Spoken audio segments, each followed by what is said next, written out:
ராஜ்யத்தை தூக்கிக் கொண்டு மகானல்லா பாதுஷாவுடைய தனிநாட்டிலே முடித்தார்கள். அந்த கோட்டை கொத்தளத்துக்கு முன்பதாக வந்து கூக்குமுறல் போட்டுக் கொண்டு நின்றார்கள். இந்த சத்தத்தை கேட்டு அகமது ஷா மன்னர்கள் உடனே அவர்களை வரவேற்பு செய்து மகானல்லா என்று கேட்டார்கள். அப்போ ஊரில் உள்ள ஜனங்கள் சொல்றார்கள், எங்க நகராளி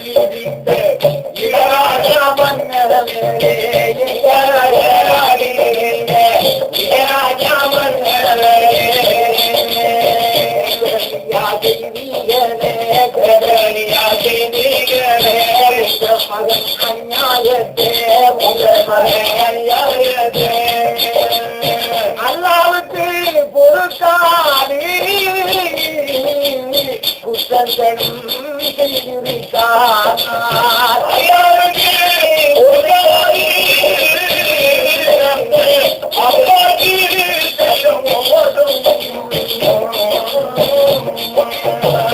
மன்னவர்களே, தங்களுடைய மகன் தேர்வாருடன் கூடி அவர் செய்த தவறுகளை எல்லாம் நாங்கள் மன்னித்து விட்டோம். பாதுஷாவுக்கு பிள்ளை இல்லை என்பதற்காக நேர்ந்து தவம் இருந்து பெற்ற மகன் என்று சொல்லி நாங்கள் உங்களுடைய இடத்திலே எந்த விதமான குற்றத்தையும் சொல்லவில்லை. அந்த கல் குடித்ததையும் சொல்லவில்லை, அவருக்கு எந்த விதமான நடையும் சொல்லவில்லை. ஆனால் இப்ப எங்க ஊர்ல உள்ள பாலகரை அநியாயமாகத்தானே வெட்டி மௌத்தாக்கி விட்டார். இந்த அநியாயத்தை எங்களால் சகிக்க முடியவில்லை, எங்களால் பார்க்க முடியாத காரணத்தால் மன்னரிடத்தில் சொல்ல வந்தோம். மன்னர் தான் அதை கேட்டுத்தர வேண்டும். தங்களுடைய மகனுக்கு தகுந்த ஹுக்கும் கொடுக்க வேண்டும். கல்லு சாராயம் குடித்ததற்கு ஹஜ்ஜடி அடிக்க வேண்டும். என்னுடைய பாலகனை வெட்டதற்கு கொலைக்கு கொலை உங்கள் மகனை வெட்ட வேண்டும்.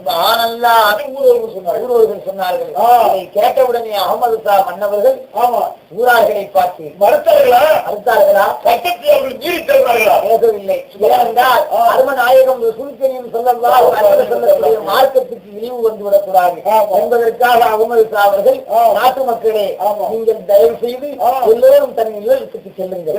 உங்களுடைய இல்லறத்துக்கு சென்றீர்கள். ஆனால் என் மகன் அப்பாஸ் காலையில் வந்தவுடனே அதற்கு தகுந்த பரிகாரம் நான் செய்கின்றேன், சொன்னபடியே செய்வோம் என்பதாகத்தானே நாட்டு மக்களிடம் போக சொன்னார்கள். ஊரார்கள் எல்லாம் காலையிலே வருவோம், நாட்டு பாதுஷா என்ன சொல்லுகிறார் என்று பார்ப்போம் என்று சொல்லி இல்லறத்துக்கு சென்றார்கள்.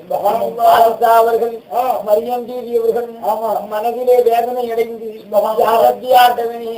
நம்முடைய மகனாயிட்டு ஏற்பட்ட குற்றம் செய்தது, நம்மை பிள்ளை இல்லாதபடி நாம என்ன கஷ்டமடைந்து இருந்தோம், அப்படி கஷ்டமடைந்தல்லவா இந்த மகனை பெற்றோம். இந்த மகன் செய்த குற்றத்தை அல்லாவுக்கும் ரசூலுக்கும் பொறுக்க முடியாத குற்றமாக தெரிகின்றது என்று நினைத்து அவர்கள் தாய் தந்தையர்கள் இரு பேர்களும் மனவருத்தம் அடைந்திருந்தார்கள். ஆனால் பாருங்கள், குடிகாரன் குத்தி விடிந்தால் தெரியும் என்று சொல்வார்கள். அதை போலவே அப்பாஸ் மன்னனுக்கு அந்த கானகத்தில் கல்லுண்ட மணிமயக்கத்தால் படுத்து நித்திரையாகிவிட்டு காலையில் சுபகுடைய வகுத்து வந்தவுடனே விழித்து பார்த்தார்கள். விழித்து பார்க்கும் போது தன்னுடைய உறைவாளெல்லாம் இரத்தக்கரையாகத்தான் இருந்தது. இந்த இரத்தக்கரையை கண்டவுடனே ஆண்டவே நாம என்ன குற்றம் செய்து விட்டோம், என்னதான் நடத்திருக்கும் போது இல்லையே, அவருடைய பாபா இடத்துக்கு போனால்தான் விஷயம் தெரியும் என்று நினைத்து அகமது ஷாவுடைய மகன் அப்பாஸ் அவர்கள் வேகமாக கானகத்தில் இருந்து வந்து சேர்ந்தார். அரண்மனைக்கு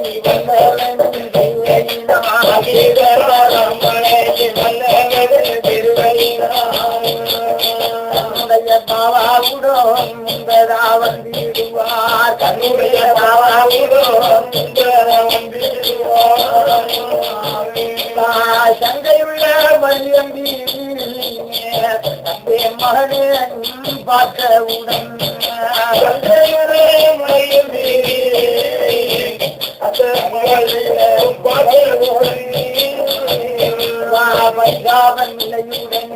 பரிகாவலிடையுடனே தண்ணீர் வடித்திடுவார், தண்ணீர் வடித்திடுவார். மகனே கண்மணியே உனக்கு என்ன வந்துடப்பா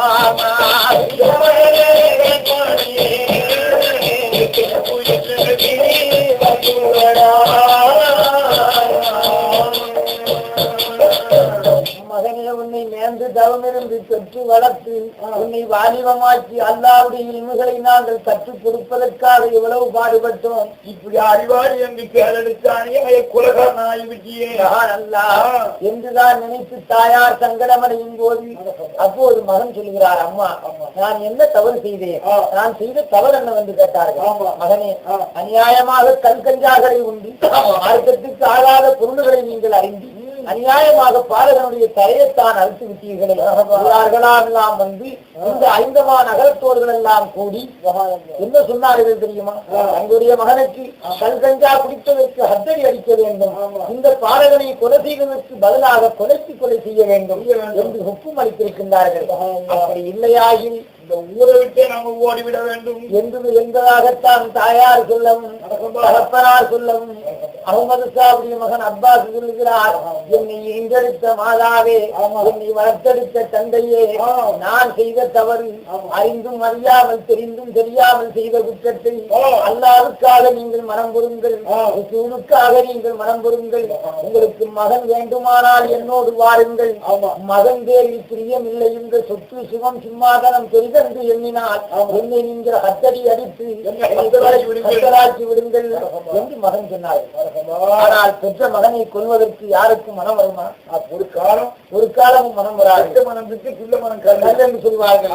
அதை போல் இருவேர்களும் பாருங்கள், தன் மகன் தான் பெரிது, இந்த நாடு நமக்கு பெரிதல்ல, இந்த நகரம் நமக்கு பெரிதல்ல, இந்த சிம்மாதனம் பெரிதல்ல என்பதாகத்தான் எண்ணி மகனே பெரிதென்பாதாக நினைத்து அகமது ஷா மன்னவர்களும் மரியம் பீவி நாச்சியார் அவர்களும் தன் மகன் அப்பாஸ் மன்னனை அழைத்துக் கொண்டு அவருடைய வீட்டிலே இருந்து கோட்டையில் இருந்து சாப்பிடுவதற்கு உண்டான உதீபனங்களை எடுத்து ஒரு பொட்டணமாக கட்டி வழிக்கிழவுக்கு உண்டான காசு பணங்களையும் எடுத்து ஒரு பொட்டணமாக கட்டி மூட்டையாக கட்டி கொண்டு அவர்கள் 3 பேர்களும் அந்த 5 நகரத்தை விட்டு வழியோ நல்ல வழி நடந்தார்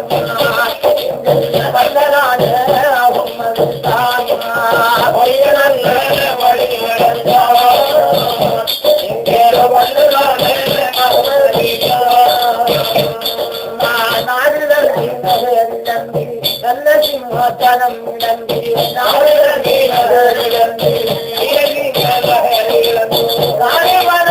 தான் நடந்தால் சண்டையுள்ளோ மன்னவரும்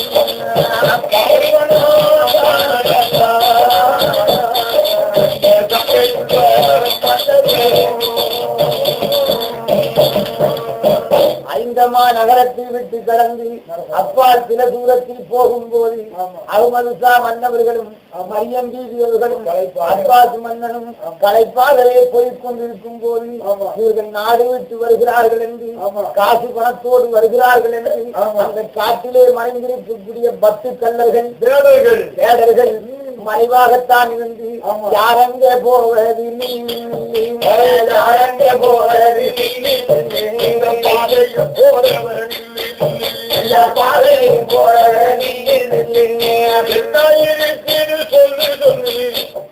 கையில தங்கி சொல்லி எந்த கையில தங்கி சொல்லி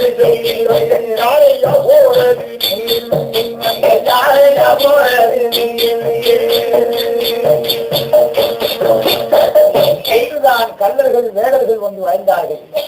அப்போது அகமது ஷாவுடைய மகன் அப்பாஸ் இறையிலே இருந்து வாழை உறுதி இவர்களோடு சண்டை செய்யலாம் என்று நினைத்தார்கள். அப்போது தன் தாயார் சொல்லுகிறார்கள், நான் பெற்ற மகனே, உனக்கு உன்னுடைய ராசியம் பொருத்தமில்லை, காப்பாற்றி வந்திருக்கின்றோம், ஊரை விட்டு பிறப்பிட்டு நாமல் ராத்திரிய ராமாயணமாக நாடு வந்து வந்திருக்கின்றோம். ஆகையால் ஆபத்துகளுக்கு நீ விலைக்கு வாங்க வேண்டாம் மகனே, அந்த வந்திருக்கும் வேடர்களிடத்தில் நம்முடைய கையில உள்ள பொருள்களை கொடுத்து விடுங்கள். நீங்கள் சண்டை செய்ய ஆரம்பித்தால் உங்களுடைய மேனியில் ஏதாவது அடையாளம் ஏற்பட்டு விட்டால், காயங்கள் ஏற்பட்டு விட்டால் என்னுடைய கல்வி பொறுக்காது, இருக்க மாட்டேன். ஆகையால் மகனே, கையில் இருக்கும் பொருள்களை கொடுத்து விடுங்கள் என்றார்கள். அப்பாஸ் மன்னர் தாய்க்குள் தட்டாமல் அந்த பொருள்களை எல்லாம் அந்த வேடனிடம் கொடுத்தார். உண்பதற்காக வைத்திருந்த அந்த கனிவர்க்கங்கள் மூட்டைகளை அதையும் பறித்துக் கொண்டார்கள்.